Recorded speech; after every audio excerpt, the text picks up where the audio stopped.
So this is the problem that he's facing. If you verify your business in Business Manager and the account got restricted, can you then verify another BM with the same business details?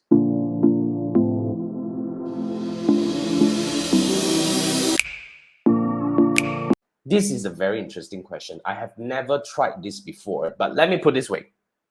I think the Business Manager is tied to domain. You get what I mean? Like tribehubacademy.com is a domain that is tied to my Business Manager. I've already used it to verify my business under the domain and all that. You can actually use the same, but my company name is TribeHub Academy, right? So let's say if my, touch wood, if my Business Manager got restricted, okay?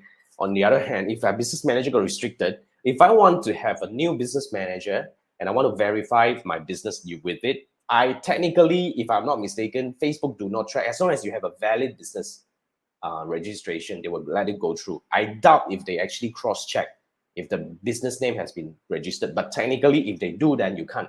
But nonetheless, you can't use back the same domain.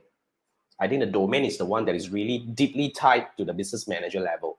Because if you want to set up a new Business Manager with the same domain, let's say tribehubacademy.com, and let's say Jason at tribehubacademy.com. If I want to use it, the same domain and same email, even like abc at tribehubacademy.com, I use that email to register another Business Manager, I can't, because it's really being triggered by the domain that is being registered with one of our existing verified Business Managers. So yeah, if you can try using the same business registration information, but you need to definitely have a new domain for that if you want to try this thing.